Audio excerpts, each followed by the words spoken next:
우리는 인생을 살면서 참 많은 실수를 합니다. 어떨 때는 작은 실수를 하기도 하지만 때로는 치명적인 실수를 할 때도 있습니다.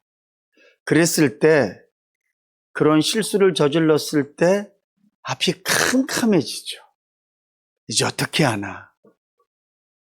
이것 때문에 관계도 깨질 것 같고, 이것 때문에 내가 이루어놓은 모든 것들이 다 무너질 것 같은. 마치 담을 쌓을 때 벽돌 한 장 한 장 놓을 때는 참 힘들게 놓죠. 한 번에 100장을 쌓을 수 있는 사람은 아무도 없습니다. 아무리 훌륭한 장인이라 할지라도 벽돌을 한 장씩 한 장씩 쌓아야지만 건축을 할 수 있어요. 근데 무너뜨리는 것은 한 번에 꽝 하고 무너진단 말이죠. 우리가 실수하면 그런 걱정들이 있어요. 내가 이 일을 만들기 위해서 얼마나 노력했는데, 내가 이 사람과 이렇게 좋은 관계를 갖기 위해서 얼마나 애썼는데 이 한 방에 다 무너지는구나. 그런 마음이 들 때가 있습니다. 그리고 진짜 그런 나의 실수는 우리 인생에게 치명적인 아픔과 고통을 주기도 해요.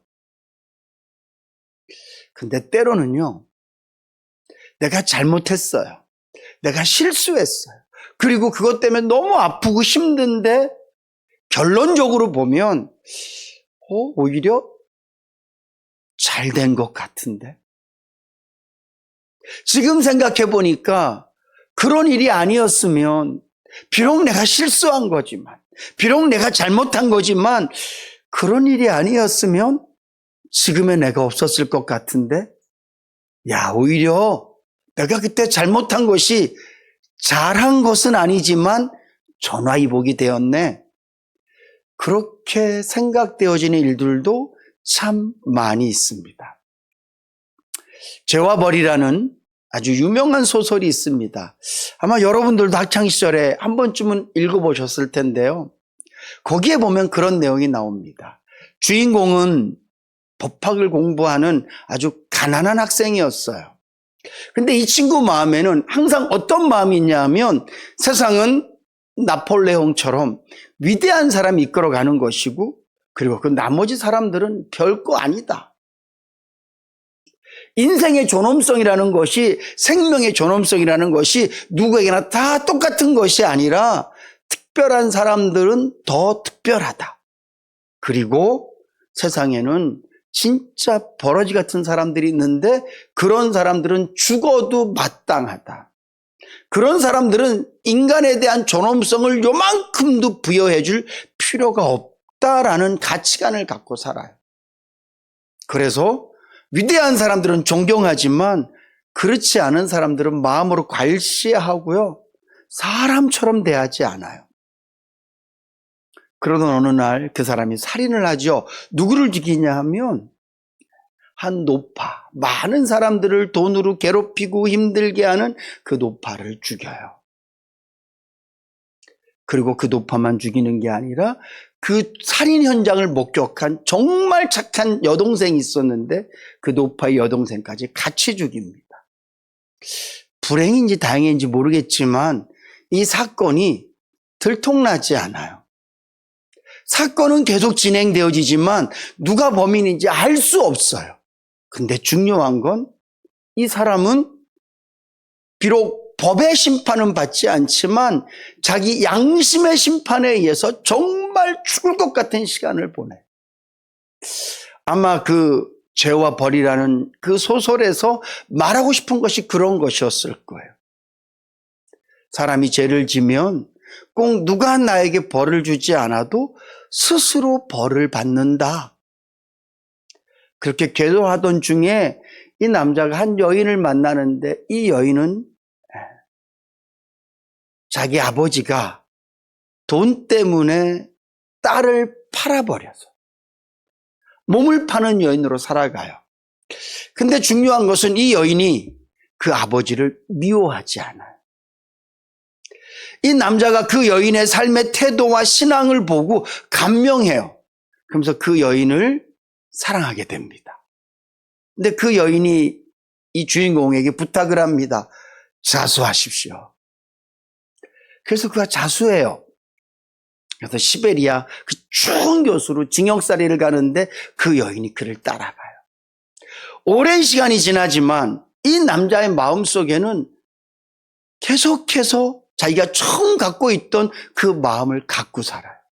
그러다가 그 여인의 헌시적인 사랑과 신앙을 통해서 이 사람 마음이 어떻게 바뀌냐 하면, 모든 인간은 다 존엄하다. 그러면서 그 마음이 진정한 자유를 얻는다라는 그런 내용의 소설이었던 것 같아요. 제 기억 속에.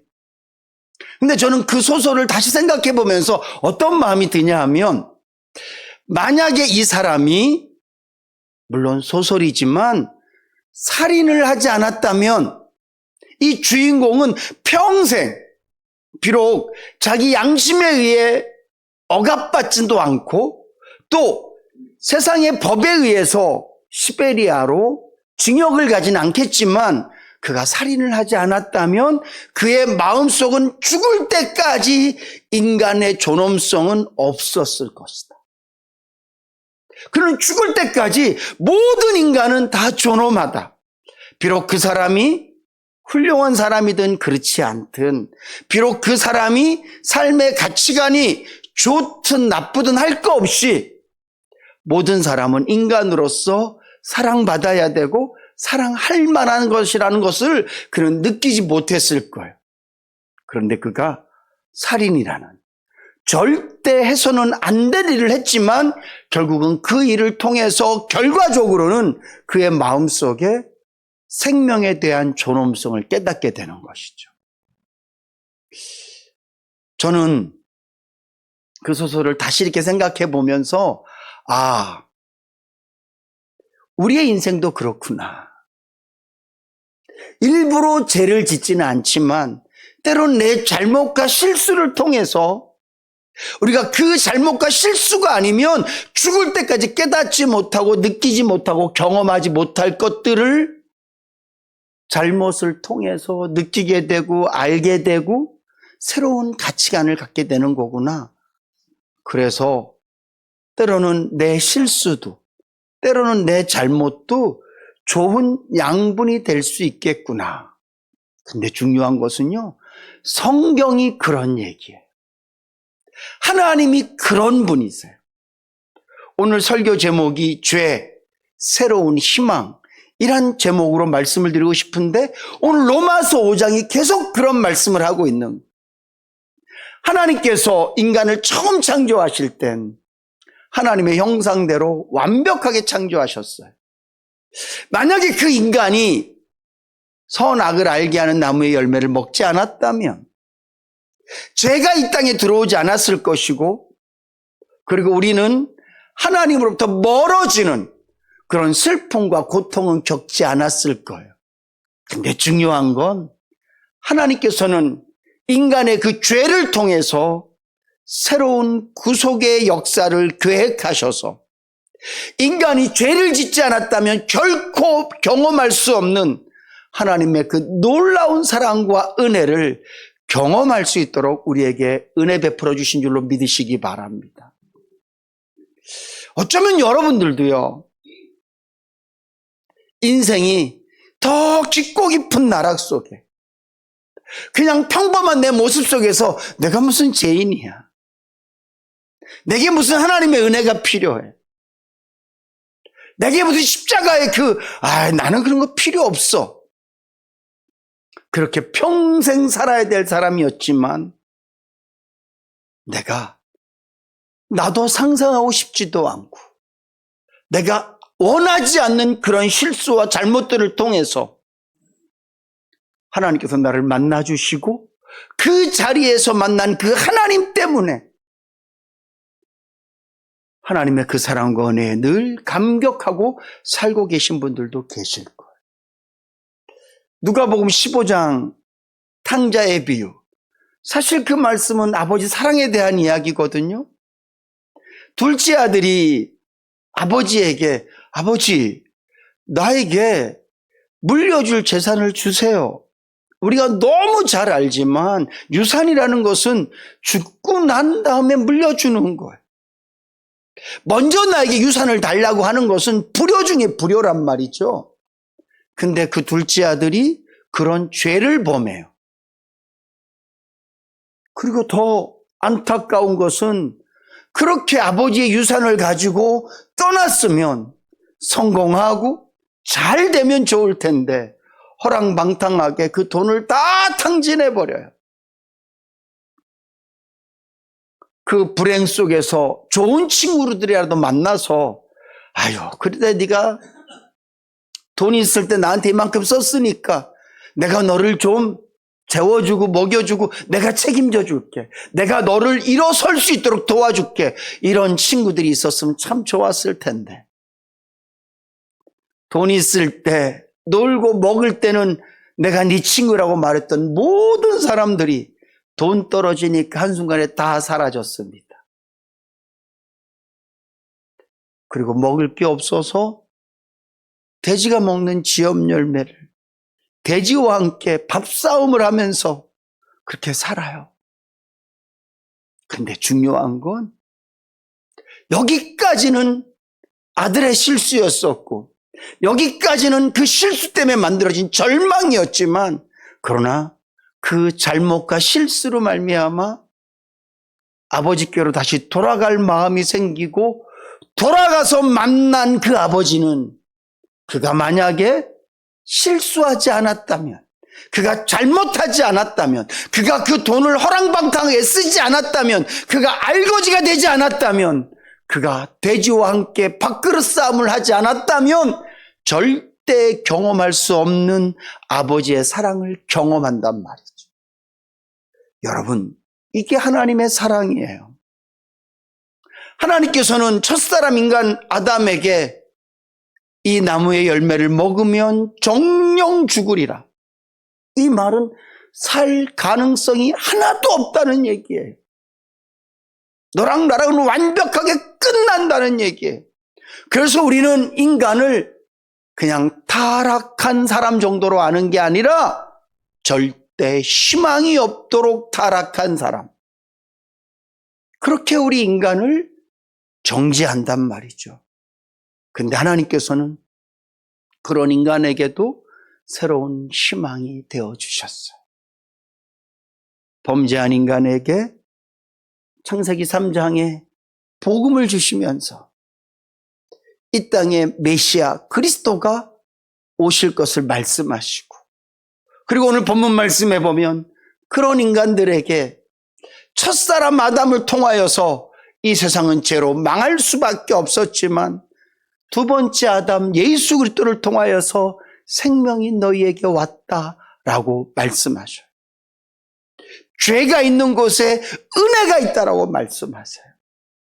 사랑하는 성도 여러분, 오늘 저와 여러분들이 그런 하나님의 은혜로 자녀 되어진 줄로 믿으시기 바랍니다.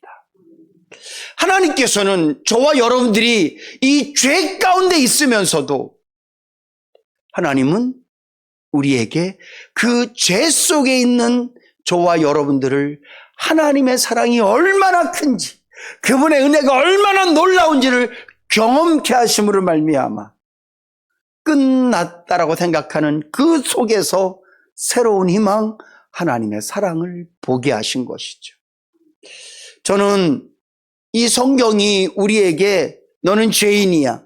오늘 말씀에 있는 것처럼 율법은 우리를 죄가 더 있게 했다. 이 말은 율법 때문에 우리가 죄를 더 짓는다는 것이 아니라 율법은 마치 헤트라이트처럼 우리에게 훤히 비춰줘서 숨겨졌던 죄까지도 내가 몰랐던 죄까지도 내가 인식하지 않았던 죄까지도 모든 걸 다 밝히 알도록 율법은 우리를 죄를 깨닫게 하는 역할을 한단 말이죠.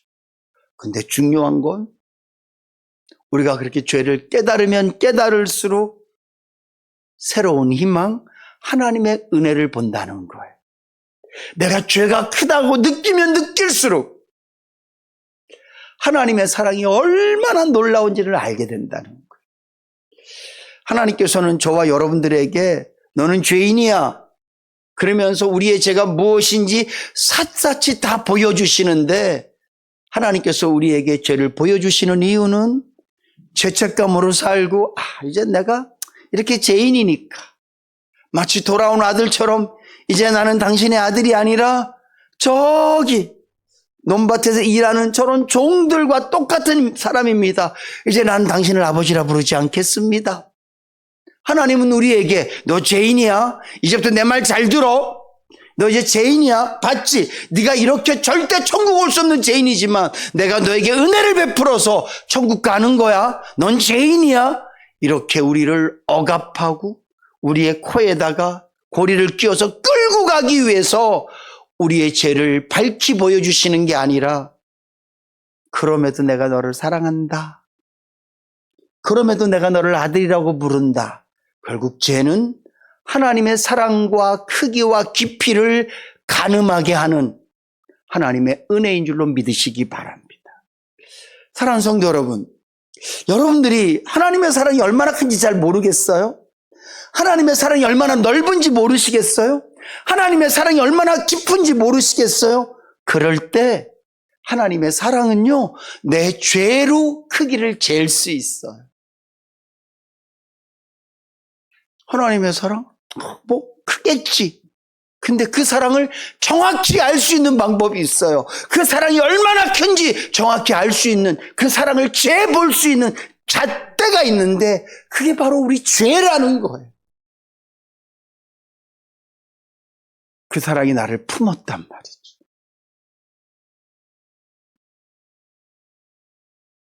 하나님의 사랑이 얼마나 큰지 모르겠는데 내가 죄를 가지고 그분의 품에 안겨보니까 그분이 나를 다 안아주세요.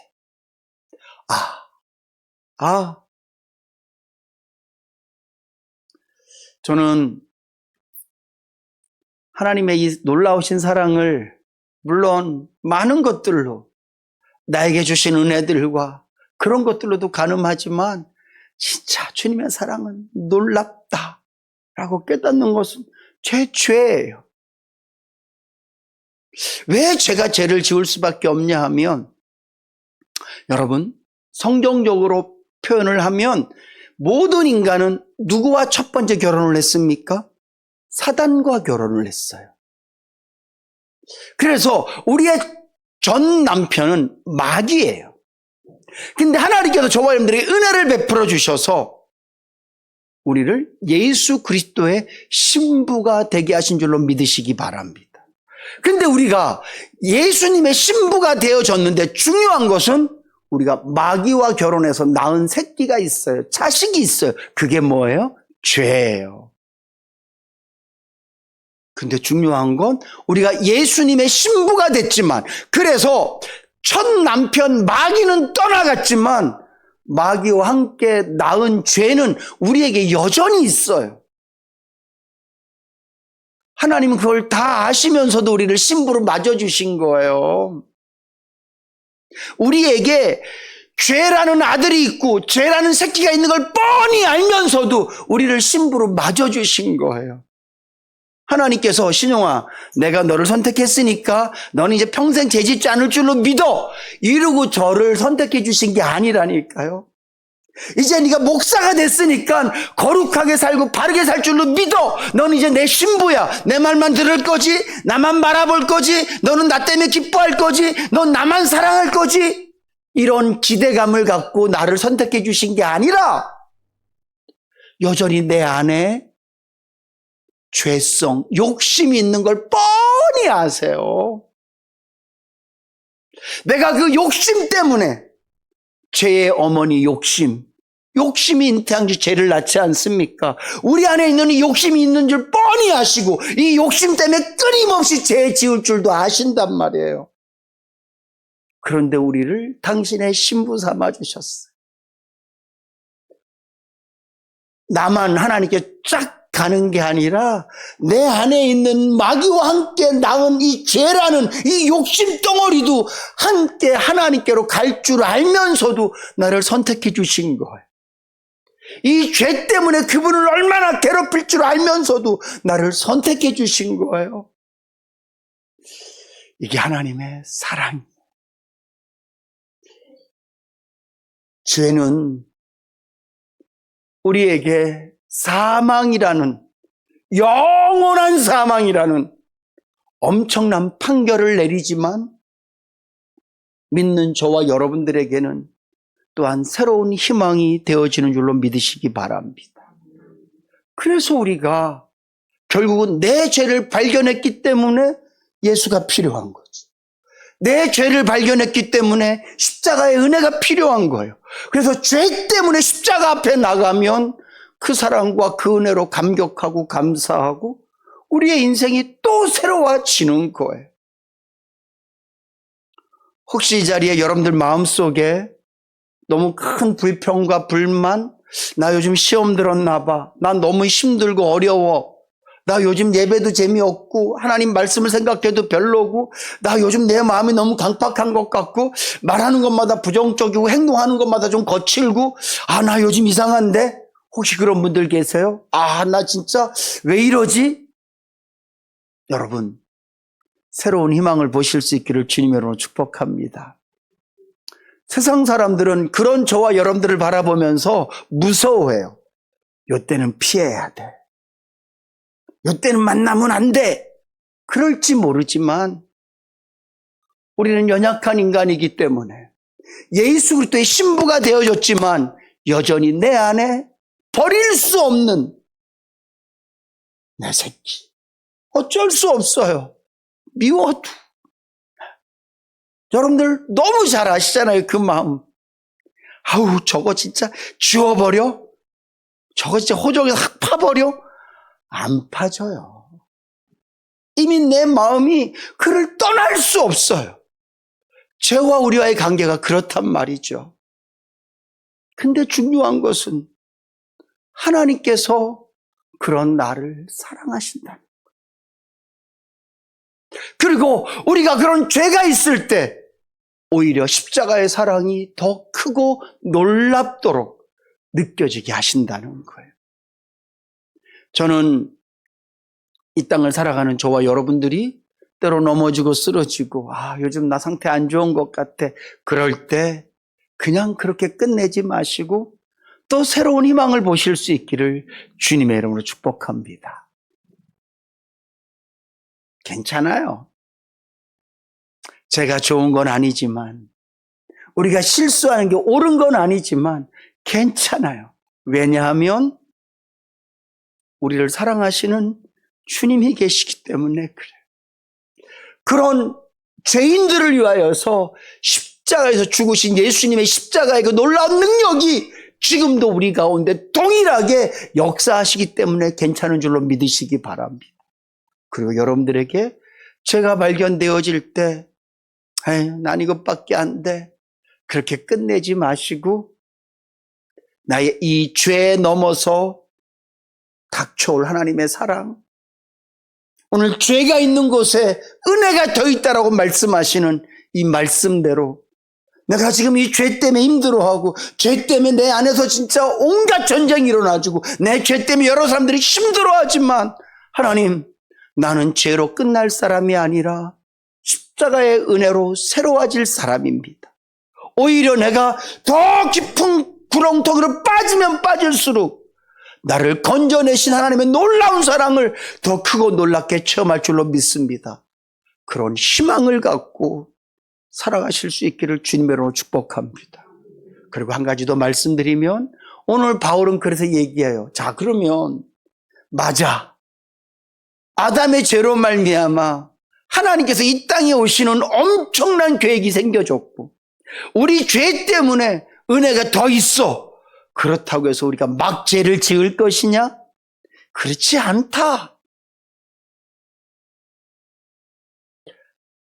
우리는 이미 예수와 함께 죽었다가 살아난 자이기 때문에 이젠 우리가 죄와 싸워야 될 자들인 줄로 믿으시기 바랍니다.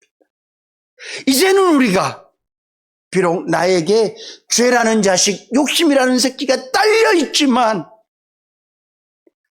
나의 새 신랑 대신 나를 살리기 위해서, 나를 하나님의 자녀 삼기 위해서, 나를 신부 삼기 위해서 기꺼이 목숨 주신 새 신랑 대신 예수를 생각하면서 죄와 싸우고 새 생명을 가지자답게 사는 것이 성도의 마땅한 본분인 줄로 믿습니다. 사랑하는 성도 여러분, 이 고난주간은요, 죄 가운데 있는 저와 여러분들에게 새로운 희망이 되시기 위해서 이 땅에 오셔서 주님이 고난받으신 날들이고요, 십자가에서 죽으신 거예요. 우리가 그 사랑과 그 은혜를 생각하면서 우리는 내 안에 있는 이 욕심이라는 내 것 때문에 어쩔 수 없이 또 넘어지고 쓰러지겠지만 그때마다 십자가 바라보시면서 오히려 더 큰 은혜가 나에게 임할 줄로 알고 새로운 희망으로 살아가는 저와 여러분들 되실 수 있기를 주님으로 축복합니다. 무엇보다도 죄 속에서 하나님의 그 놀라우신 사랑, 아까도 다시 말씀드릴게요. 하나님의 사랑이 가늠되지 않을 때 여러분들의 죄의 크기를 보시면 돼요. 나의 모든 죄를 안으실 만큼, 나의 모든 죄를 품으실 만큼, 앞으로 내가 지을 모든 죄까지 용서하실 만큼 하나님의 사랑은 크고 놀라우신 사랑이에요. 그 사랑 생각하시면서 희망 잃지 마시고 그 사랑 생각하시면서 감사하고 감격하며 살아가실 수 있기를 주님의 이름으로 축복합니다.